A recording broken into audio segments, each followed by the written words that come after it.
What's up? I'm James. I'm the owner of PaydirdTFS.com. This is going to be a slate talk for the four gamer, for the main slate, I guess. I guess it's considered main slate. The Millie Maker is on the four gamer, so they obviously put a little bit more effort into the four gamer for today. Speaking of DraftKings, obviously. There are two game slates. There's 2 game slate today, 2 game slate tomorrow. There's also showdown slates. There's going to be a lot of ways to get down some action. However, that being said, this is a fucking hard 4-gamer. It's a hard 2-gamer. They're hard showdowns, right? Actually, I think that the showdowns are probably easier than either of the 2-gamer or the 4-gamer, just because a showdown is a showdown, which is a showdown, which is a showdown, and you can kind of play them a similar way. But contrary to last week, where I had to do this stuff by myself, I have Jason joining me today. Mr. Jason wearing looks like a quarter zip. Is that a quarter zip? Yeah, it's up here in the Northeast, it's I swear to God, the weather's just more bipolar than anything you can imagine. 20 degrees one day, 45 the next, and we're in the middle of a really bad cold front that's going to be sub 20 the next week here. So gotta stay a little bundled with the quarter zip. You know what I'm saying? Yeah. I'm not a quarter zip guy. I am much more of I do a full zip up. I like myself full zip. Or I like myself with just a little drawstring for the hoodie. Never been a big quarter zip guy. I'm not really sure why. I think it's because my shoulders aren't big enough. I think that I have I think it's a shoulders thing. It fits weirder. I'm not big on polos either. I feel like polos, the button situation, it's just not for me, I don't think. I get what you're saying. I think you're not giving yourself enough credit as the male, model that you are. I think you really like zip up hoodies because you can zip them off quick and just show people what you've been working on at the gym. Yeah. It's quick release. But I grew up a V-neck guy, V-neck t-shirts and stuff like that. So polos, I don't mind. I'm also a little bit more wider too. People don't know I'm a pretty big dude. So I don't mind it, but I'm with you. I do prefer a hoodie or a half zip. I actually don't love the full zip ups. Don't love them too often. Interesting. Yeah, full zip ups. Full zip ups when you're bigger, I think are a less feasible solution. I think at that point, a quarter zip or a no zip is just a better way to go. Anyway, people don't give a shit about our thoughts on it. We're gonna be trying to break down we're probably gonna go team by team and game by game. I think it's the best way to do this. Usually, what we would try to do on a slate talk is talk through kind of the main places where you need to find value, or the main places where you need to find relative value, or the chalk pieces. And obviously we're going to talk a little bit about that. I'll pull up the models here in a second.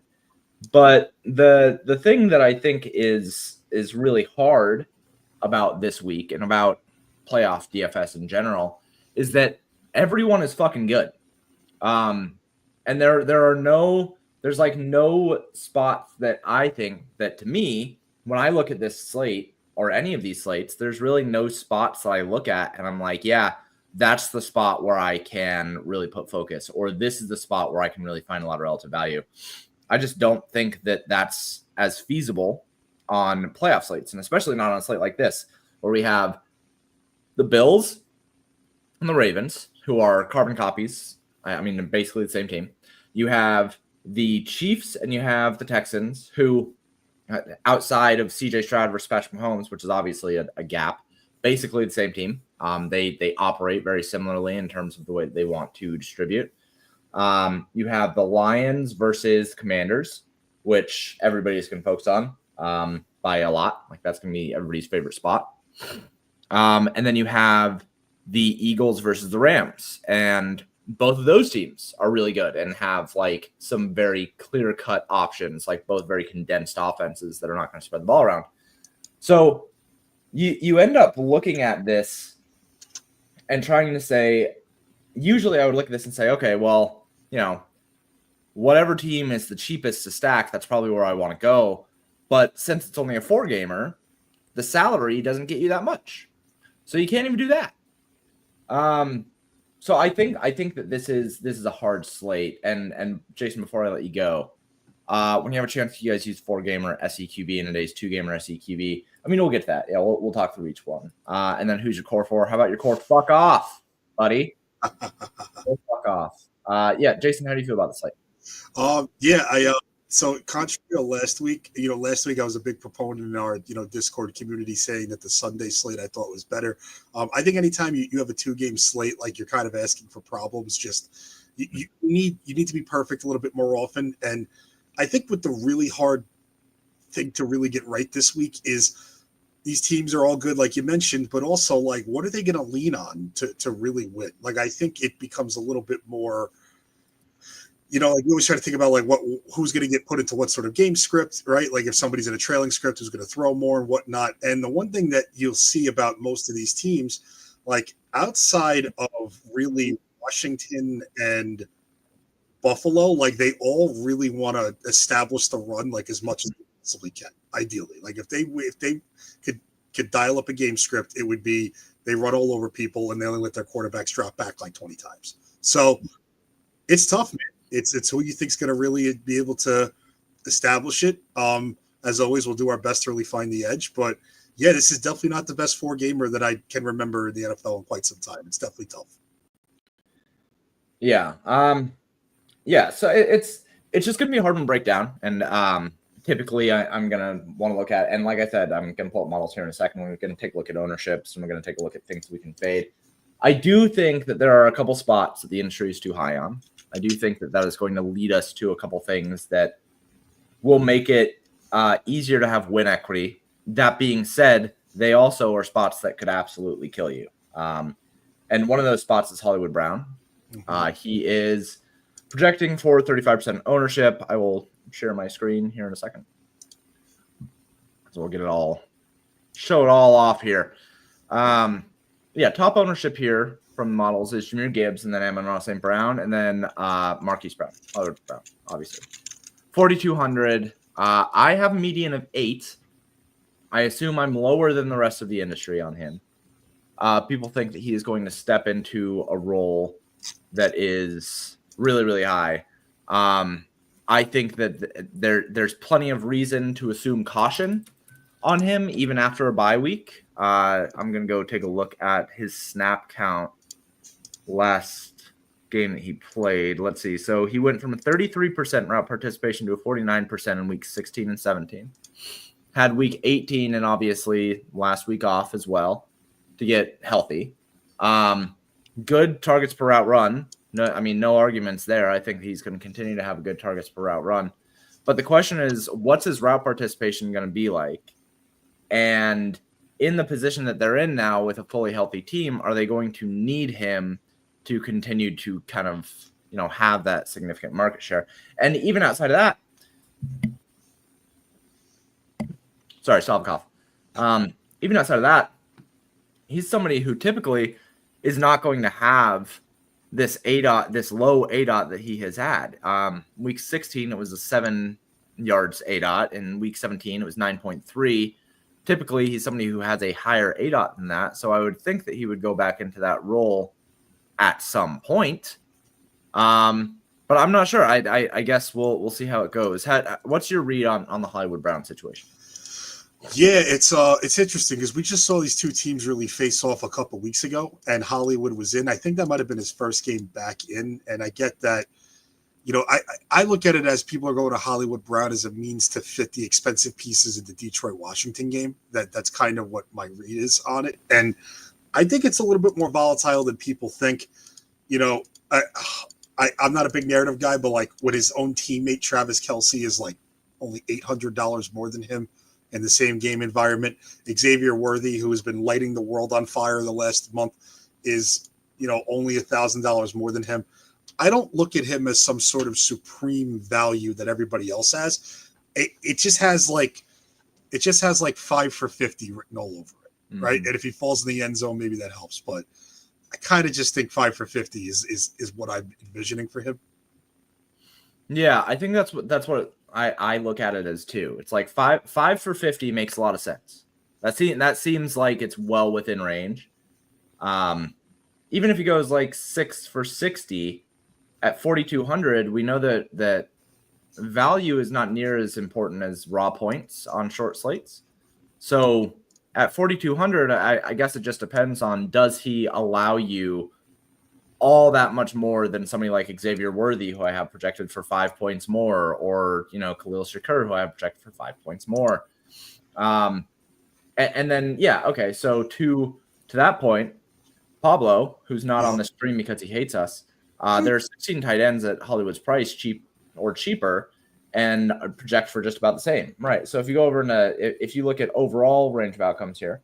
So smart by the way by Pablo, right? Like and that's actually a really good point by him, especially with a guy like Mark Andrews, James, right? Like this guy catches a touchdown almost every single week he plays. Mm-hmm. He is Lamar's number one red zone threat, 4,500.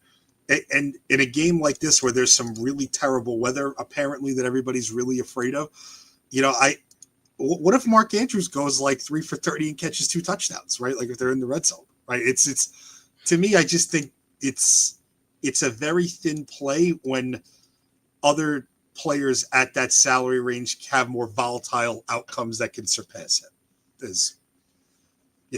That's what Pablo hit it right on the head.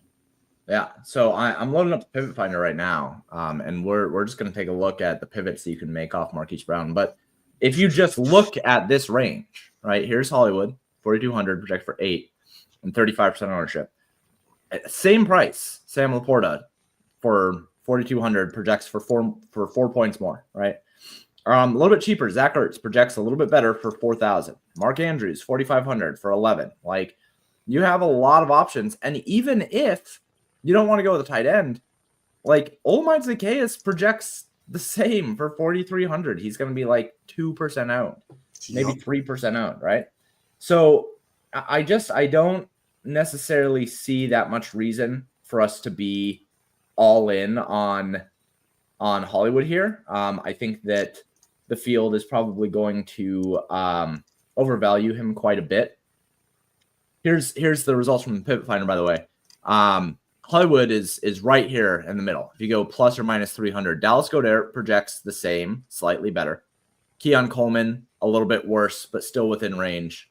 Like, if you look at all these ownerships, tell me why you would want to play 35% owned Hollywood Brown. I don't. You wouldn't. You absolutely would not want to do that. So, Ryan looking primed to absolutely bludgeon the field this wonderful afternoon. I agree. Very dapper man. Very dapper man here. Let's go, Ryan. Got those big old pythons ready to eat. Registered, by the way. Just got these guns registered, like you. I'm trying to be more. You gotta be kosher about it. Outside of Hollywood Brown, we're looking at ownership here, and this is for the 4-gamer again. We have. Oh, I removed some ownership for some positions here. That's just disgusting ownership for him. It really is. It is, yeah. It's way too high. Khalil Shakur's project for ownership, I think I'm more okay with that. 5K is probably a bit underpriced. David Montgomery at 5,700. I think that I am. I think that ownership is too high. I also think that he will come in under that, I guess is what I'll say. Like, I don't necessarily buy that people are going to be stoked to play a 5,700 David Montgomery off of like what could have been a season-ending injury, and they just brought him back for the playoffs. Like, I just don't think that people are going to talk themselves into spending $5,700 on him here. If they'd have had maybe one more week to let him rest, like I think that the field would be more inclined to play him. But I think he probably comes in somewhere in the 20-25% own range. I don't think it's going to be 35%. And then you have Xavier Worthy, Saquon Barkley, and Terry McLaurin. Of the rest of this chalk, outside of Hollywood Brown, I don't mind it. I don't know how I'm going to get to Saquon Barkley at 8,200. I'll say that. I think that a lot of people who play Hollywood Brown are doing so to get to Saquon Barkley. But I would rather play Jahmyr Gibbs. I'd rather play Derrick Henry than Saquon Barkley. I think the Saquon Barkley as a pay up is maybe a bit of a mistake. What do you think about Saquon Barkley here? Yeah, I kind of agree. It's just, I know raw points matter on the slate like this, but to get to 8,200, and the Rams have not been, they haven't been a great defense. They've been better to like really end the year, but I just think Philly has so many ways that they can really go about it. The one thing that I think they have going in their favor is that it's supposed to be a pretty heavy snow game in Philadelphia. So that helps. But something else crazy about Saquon, and I don't have the numbers in front of me, but apparently out of like all of his touchdowns he has this year, and he has 15 touchdowns, he only has like a small handful within like the 5-yard line because Jalen Hurts just steals all of them. So that's the thing you got to remember too. If you are playing Saquon, you're really paying for him to break off, 250-yard touchdowns, go over 100 yards, and hope that Hurts isn't pushing them into the end zone. I just think he's got more ways to get hurt and get beat as opposed to Gibbs, who's heavily involved in the passing game all the time, and they give it to him in the red zone. And also Montgomery coming off the injury, I would assume that, conventional thought would take you that, he's going to get more of a workload than Montgomery. And also Derrick Henry's Derrick Henry, right? Like that's the horse that they're going to lean on. And he kicked the shit out of this Buffalo team earlier in the year. It's supposed to be really bad weather and snowy there too. I just think there's more paths for Barkley to fail because his quarterback can just steal his goal line touches. Years ago, I think after Saquon Barkley's rookie year, I got a lot of flack saying that him having a significantly large amount of 20-plus yard touchdowns was a bad thing. People are like, oh, he leads the league in long touchdowns. And but like people here's a nugget that I would like people to listen to. So I'm going to hide this really quick and focus on my face here for a second. Things like touchdowns over expectation, fantasy points over expectation, or any kind of stat that says over expectation should not be taken as a good thing. I think it's a mistake that basically all the industry makes, and I have no idea how so many smart people make it. But when somebody says this player leads the league in like touchdowns from outside the red zone, or leads the league in touchdown percentage on throws inside the 10, or has like a 9% touchdown per interception ratio, or the one that people make the biggest mistake on, has like 7 fantasy points over expectation, leads the league in fantasy points over expectation. That should not tell you that they are better than we should expect them to be. What it should tell you is they've gotten really fucking lucky. Yep. That's how stats work. That's how statistics work. When you hear that a player is doing X, Y, or Z over expectation, you should key in on, oh, that's over expectation. I should expect less. I should expect them to regress. Same thing with this player is the 55th out of 56 players in fantasy points or expected fantasy points over expectation. They are performing considerably worse than we would expect somebody with this role to do. But what's funny about this is that people will say, "Oh, this player is really, really good because he's averaging 7 points over fantasy expectation." But then they'll also turn around and say, "Oh, you should buy this guy on the low because he's averaging 7 points less than his fantasy expectation." To which I say, those two thoughts do not do the same thing. Like, you can't say that a guy who is averaging less will regress, whereas a guy who's averaging more will not regress. They're just going to stay way the fuck up here. That's not how any of this stuff works. So years ago, I made this argument about Saquon Barkley saying, okay, it's actually a bad thing that he scored like 7 touchdowns from outside the red zone. And everyone's like, oh, well, he's just really, really good. He forces missed tackles. He's blah, blah, blah, blah, blah. And then, lo and behold, the next year, he didn't have a single touchdown from outside the fucking 20. Not a single one. And then he got injured. And it's like, that, yeah, because he grossly exceeded expectations. He had super volatility variance that went in his way. And another example of this was Melvin Gordon years ago. Remember, he didn't score a single touchdown from inside the 5. Not a single. He had like 20 attempts or some shit. Did not have a single touchdown. The next year, he lit the league on fire. He had like 16 touchdowns in the red zone because it regressed. That's how these things work. So, with Saquon Barkley in this instance, I agree with you. Him getting all these touchdowns from outside the 20, while it is very cool to see, and it's like a cool football thing, we, trying to not land on a landmine here, should look at that and say, oh, he's been really, really lucky. Something like 1% of total touchdowns happen outside the 20, and I'm pretty sure that I'm over-exaggerating that. I'm pretty sure that it's less than 1%. Like, we shouldn't expect him to continue to do that. So I agree. I think 8,200 is a really steep price.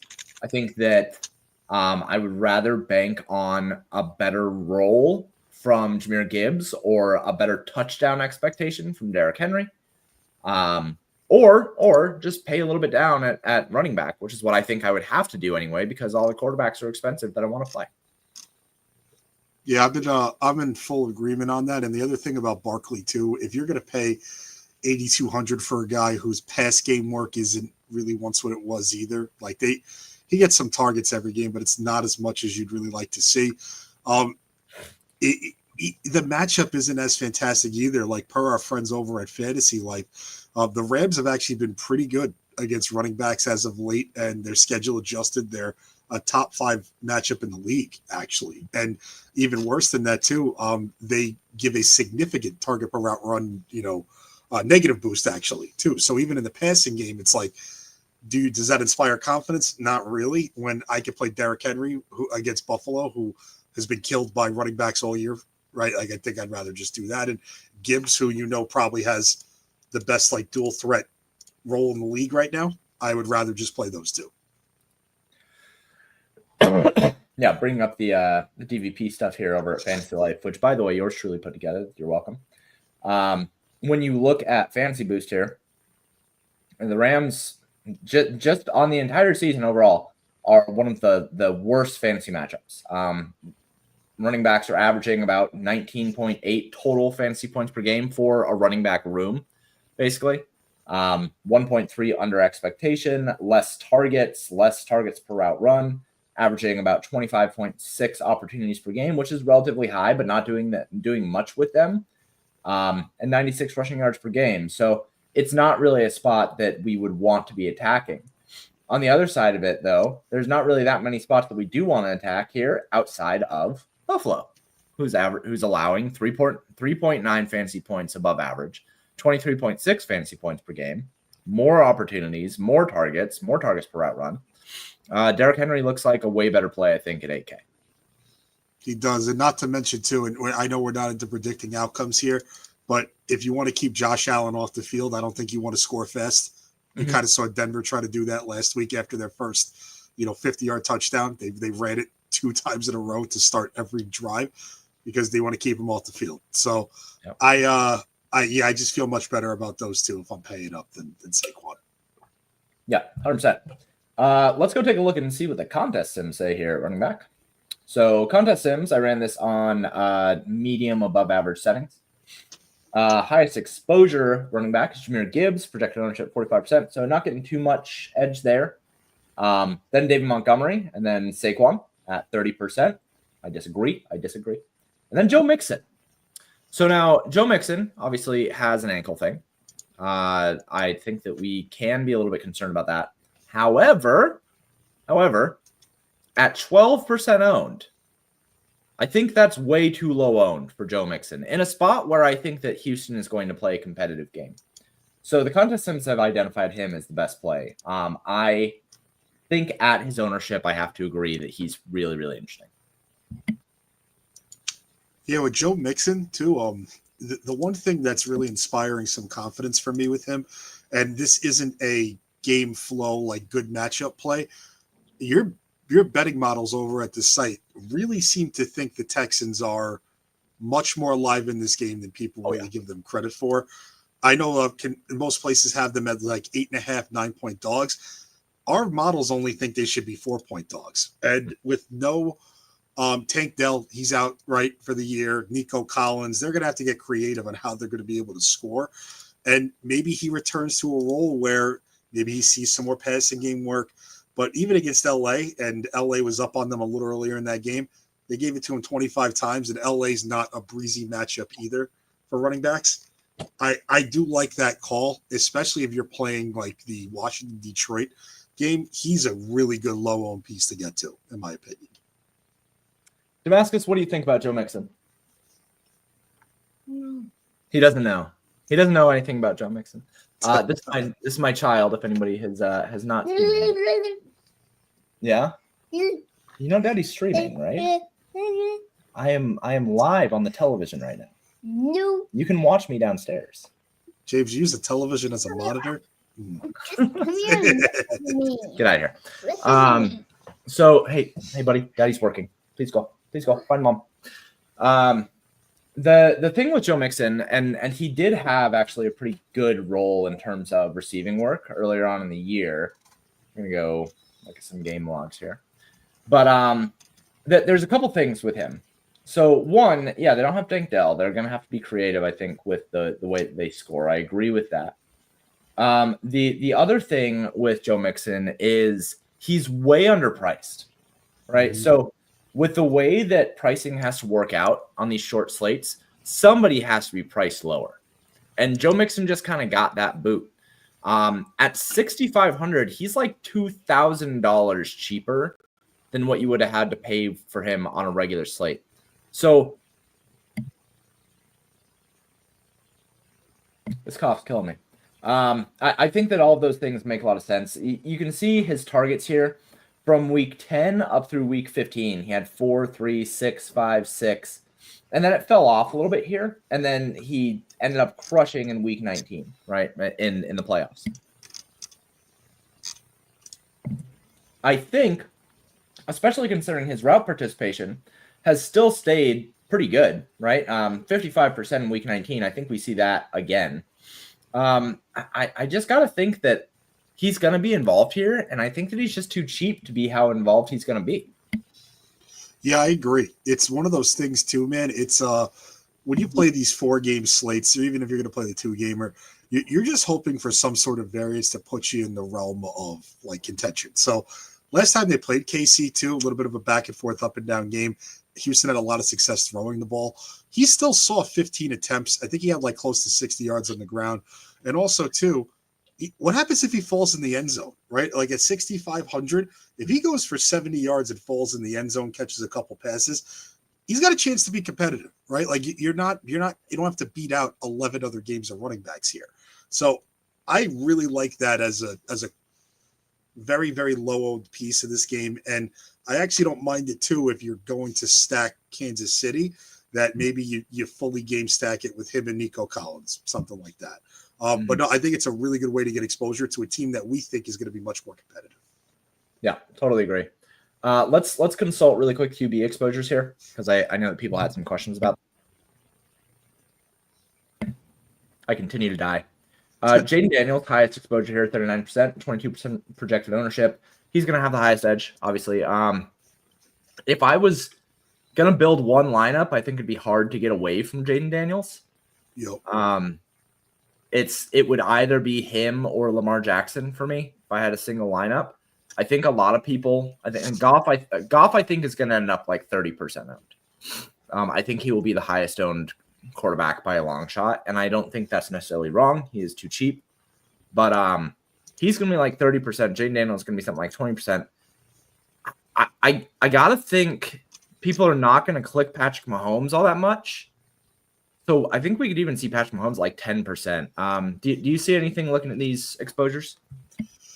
Yes, like when I look at these exposures, the one thing that I definitely know is that like I'm automatically just Xing out Lamar Jackson and Josh Allen, and I'm just Xing them out because I like money, right? Like I'd rather not try and figure out with those two really expensive guys who to pair them with, and their target trees. Like granted, I know Lamar's had some stability with Andrews. Outside of that, it's a little bit thin. So like I don't really think I want to mess with that. The one thing that also stands out to me here is just I think you just play Jaden Daniels, right? If you want to attack that game. Like I like Goff. I have a little bit of a different opinion. I think they're going to be a little bit more equal in ownership than I think Goff pulling slightly more ahead. I just think you can get really creative with who you stack Jaden Daniels with also. So to me, if I'm single entry player, I'm small field. I'm just starting with Jane Daniels or maybe Goff. Mahomes is fine if you want to go there.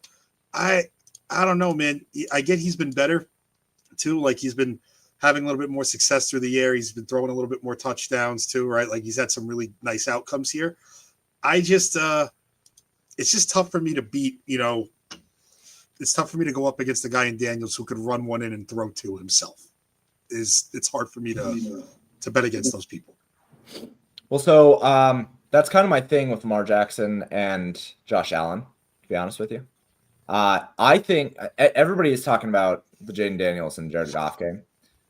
I think that Lamar Jackson and Josh Allen game has the highest upside potential of any game on the slate. Like, those guys have been in the news constantly. They are the MVP 1A and 1B. They are both high upside rushing QBs.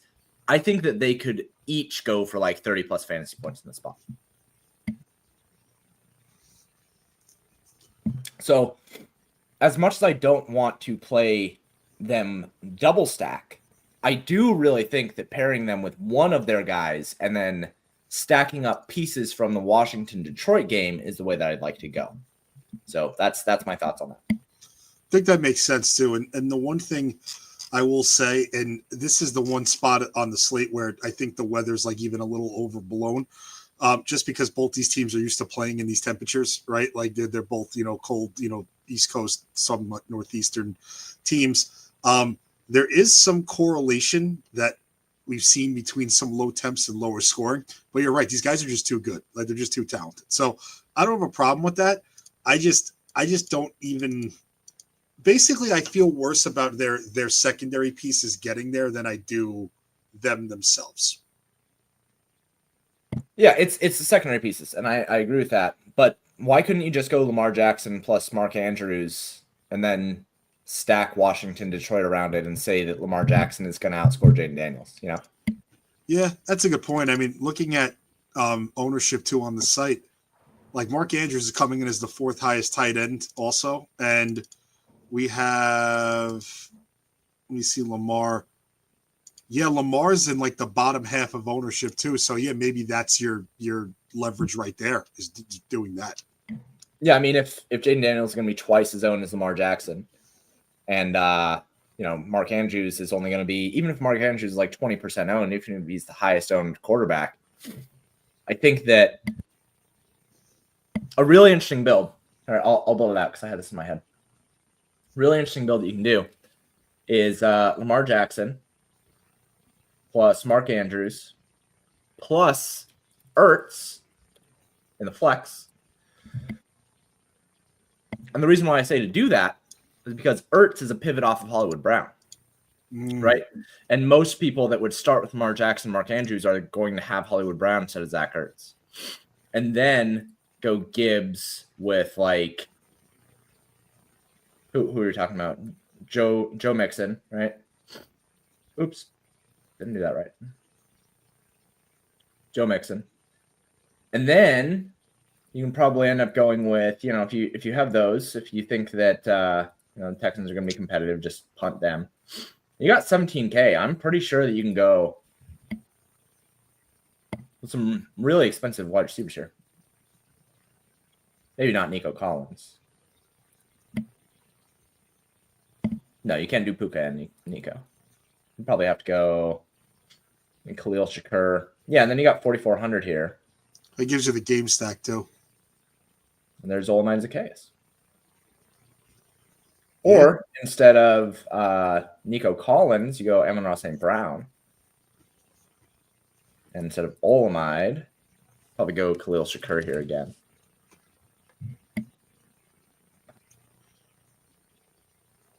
And then Montgomery, and you could pay up again a wide receiver.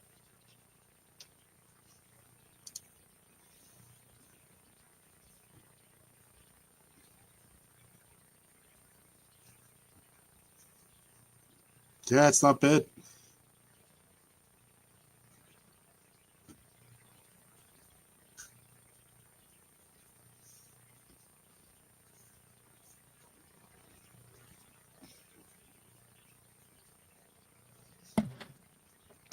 I think you were just muted that whole time.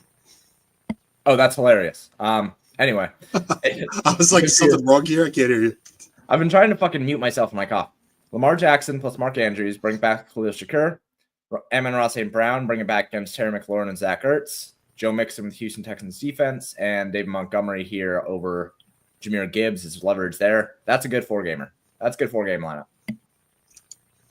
I agree. And also, too, if you look at other thing that does accomplish, it also leverages some Derrick Henry chalk. I mean, Derrick Henry is going to be 28, probably 30% owned.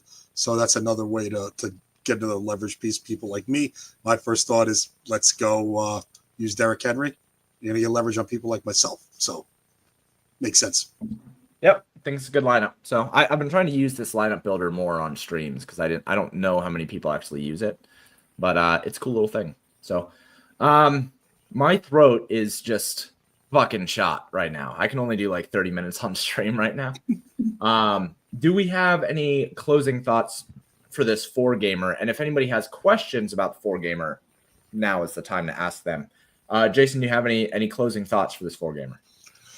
Yeah, for me, I'm kind of more in the camp that I want to stick to the Washington-Detroit game in some way or fashion and get exposure to it. I think a way you could do that is if you want to stack it up and you feel inclined to use one of those two quarterbacks, maybe you just conventionally stack it in an unconventional way. It's how I used to look at baseball. Chalk environments, you stack the 7, 8, 9, 1, 2 hitter versus 1 through 5. And here I think you could do that, right? Like you can go something along the lines of like a Jaden Daniels with Terry McLaurin and, Diami Brown. If you skip Ertz, you bring it back with Jameson Williams. Just something like that. The Goff side could do something similar. Just think through that if you find it easy to stack the best names and the best plays, you have no chance of winning. You're going to hold hands with everybody. That's exactly right. My thoughts are that this slate is hard. I think that there are basically no wrong answers to the test. We're going to see probably a solo winner because there are so many good plays. TTID forever. Is there any way we can look at two gamers specifically today? Thanks. Content has been helpful. I will pull up and give some short thoughts. Jason, if you want to hang out and go through the two gamer, since I know that you're going to play it after I jump off, then that is totally cool with me. So just lightly looking at it here, Detroit and Washington stacks are obviously the tops. I did want to run Stack Finder here for the secondary slate, actually. I think it's worthwhile. Detroit, Washington, and then Houston. The stack that really doesn't show up is Kansas City. That makes sense because Kansas City doesn't project all that well. But you really can't go wrong with any three of Detroit, Washington, or Houston. If you were looking at quarterbacks, I just think that Jaden Daniels is just like the right move on the secondary slate. He's going to be highly owned. Maybe CJ Stroud actually in large field would be pretty interesting, but I don't know if I have the balls for that. And then I did run the contest sims here. It looks like, Jaden Daniels just by far the best option at quarterback. And then at running back, Joe Mixon. It's a lot of the same of what we talked about with the four gamer. That there is a lot of edge on thinking that Houston is going to play a competitive game and taking advantage of Jaden Daniels as the underpriced rushing QB option on this slate. So that's my addition to the two gamer. Yeah, I concurrently agree fully with you on that. I don't even think I can click Stroud today. What is he gonna? He's gonna take his 16 and 18 points and go home. Like I'm not interested, right? Like you got to win the position on these four gamers. The one thing I will say though, I think a really good way to attack this four gamer is the two gamer is what you were saying to do on the four gamer. I kind of like the idea of going Mahomes on the two gamer, skip Hollywood Brown, go with the KC stack, and then just use value pieces from the late game. I think that's a way that you could definitely gain an edge. And if you bring it back with Mixon, you're going to be pretty leveraged there. Yeah. So that's my main thoughts on the two gamer. Is just you got to get different somewhere, figure out where it is. Hard to get away from Daniels, but if you do it, just overstack KC. Mm-hmm. A KC double or triple is probably how you equate that. Yep, I think that's fair. All right, my throat is giving out. I'm going to jump. Jason, if you want to go over anything else, then go ahead and share your screen. Do your thing. I'll wait until you do that. Or if you just want to jump off too, then we'll answer some questions in the Discord or the Twitter. Yeah, I think I'm going to jump off to hit some NBA content too for people. So I'm going to do that. But if you guys have any questions, just hit me up in the Discord. Be happy to answer them. All right. Oh, that's fucking just cut him straight off. I'm so Dude, please put me out of my misery. Goodbye forever. Anyway, this has been a breakdown of the 4-gamer and a slight breakdown of the 2-gamer. Obviously, if you guys want any more info than this, you can head over to PaydirdTFS.com. You can use all the models that we were just showing off here, or come find us over in the Discord. There's a link over in the members dropdown over at PaydirdTFS.com. Thank you guys so much for tuning in. I'm James. It's Jason, and we will talk to you guys next time. Adios.